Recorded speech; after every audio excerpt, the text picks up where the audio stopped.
It's Tuesday, June the 8th, 2010. This is the final hour of the Alex Jones Show. My name is Paul Joseph Watson. I'm the editor and writer at prisonplanet.com, and I'll be sitting in for the last 60 minutes on today's broadcast, as I did yesterday. Of course, we have Kurt Nimmo over at Infowars.com and Steve Watson, who is the writer and editor at Infowars.net, as well as prisonplanet.com. Now, Alex has been discussing the BP oil spill throughout the length of the broadcast, and within the last hour we've just published a report on this at prisonplanet.com, and there are a number of disturbing, suspicious and revealing pieces of evidence that, as Alex talks about in the past 3 hours, strongly indicate that not only was there foreknowledge of the explosion, but the so-called accident may indeed have been deliberate. Now, what we've seen over the past several days is, and especially today, this fake grandstanding by Obama. He's going to, quote, kick ass and deal with the culprits of whoever was behind and whoever was responsible for the oil spill. And basically, I'm just not buying it. I mean, Obama was anointed at the 2008 Bilderberg meeting in Chantilly, Virginia, where he met there with Hillary Clinton in this big secret meeting that was built up by the media but never actually reported on the fact that it was at Bilderberg. Now, BP basically is Bilderberg. Every single person of influence within British Petroleum is a key Bilderberg member and regular attendee.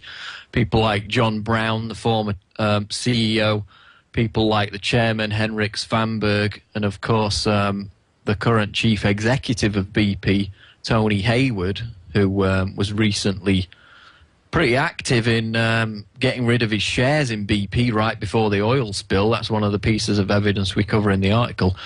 And of course, former BP chairman Peter Sutherland, who is now the chairman of Goldman Sachs, who also attended the Bilderberg meeting in Spain over this past weekend.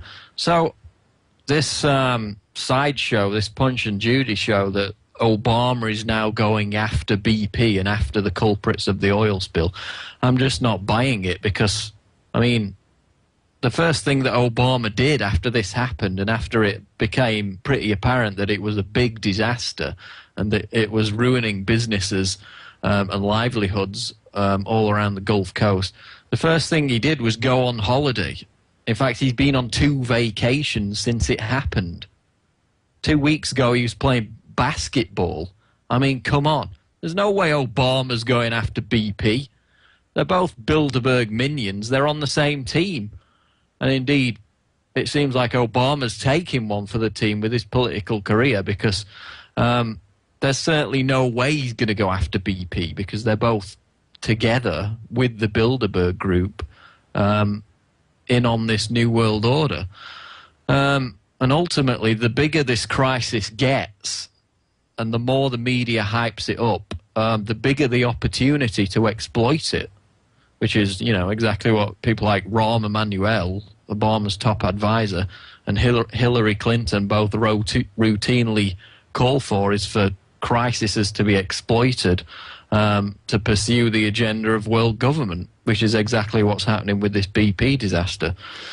And it's not just the fact that Halliburton, as Alex mentioned in the last segment, purchased this company to deal with, specifically this company deals with oil spill cleanups, and Halliburton purchased it right before the explosion happened. It's not just the fact that Goldman Sachs, which of course is headed up now by Peter Sutherland, Bilderberger and former BP CEO, Goldman Sachs dumped 44% of its shares in BP, British Petroleum, during the first quarter of this year. And it's not just the fact that Tony Hayward, the current BP CEO, sold £1.4 million of his shares in BP in the weeks before the disaster. I mean, all that suggests that there was foreknowledge, indeed. But the most alarming smoking gun is the fact that BP's own investigative report into the oil spill on page 37, and we've got this linked up in the article on prisonplanet.com, quite clearly states that, quote, undocumented modifications were made to the hydraulic system that is used to seal the well in the event of an emergency before the explosion took place. So BP is now claiming that they don't know who did this, when it happened, it's completely undocumented, but that modifications were made to the very piece of equipment that is supposed to stop this kind of disaster from taking place. Now, why that's not all over the news, I have no idea, because it's right there in page 37 of BP's own investigative report into the disaster.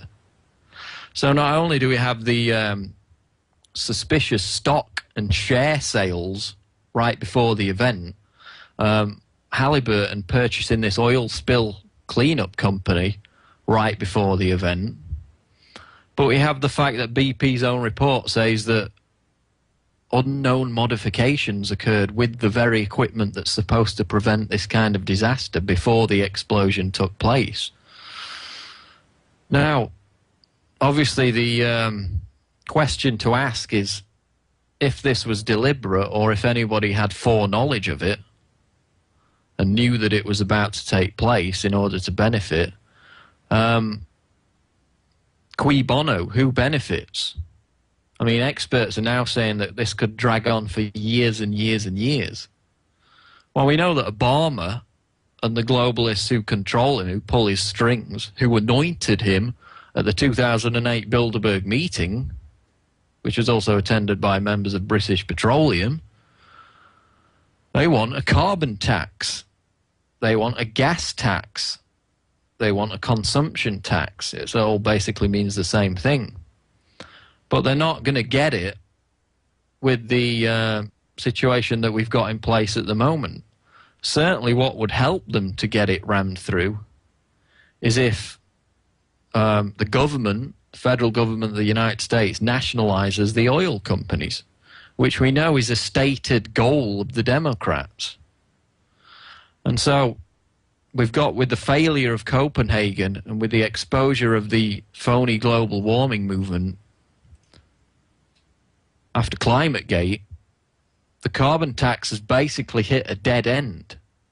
But now we've got this major environmental disaster. Obama appears to have been asleep at the wheel in the initial stages of it. But now he's promising to, quote, kick ass and identify the culprits who were responsible for the mistakes that led to the, quote, accident.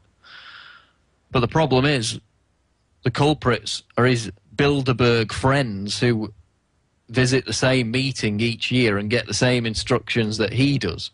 So there's no way in the world Obama has any interest in prosecuting or finding the culprits behind the disaster. So this is all intended to provide justification for the agenda to nationalize oil companies, which the Democrats have publicly pursued. And it will open the door for a carbon tax. And the longer it drags on, the more intense the problem seems to be, with non-stop coverage from the media, who in the initial stages of this, I mean, it was a big story, but it wasn't up there as the top story every day with endless coverage. I mean, every time I turn on CNN or Fox News in the last 2 weeks, top story has always been this BP oil spill, which is strange for a story that started, what, now more than 6 weeks ago. There's a news cycle, and even if this is a big problem, 6 weeks after it occurred, it doesn't normally stay at the top of the news cycle, but it's been pushed back up there because I think we're going to see very soon measures proposed to at least part nationalize the oil companies, or at least use this, exploit this crisis to further the so-called green economy and the move towards a carbon tax, a consumption tax, a gas tax that will, of course, completely eviscerate whatever disposable income the middle class has left after, you know, the crippling fascist austerity measures that are now being proposed, not only in Europe, but also in America. So the article's up there at prisonplanet.com. We run through all the evidence, the suspicion, the indications that not only was there foreknowledge, I don't think anyone can deny that there was some kind of foreknowledge. This mirrors almost entirely the aggressive selling of airline stocks before 9/11.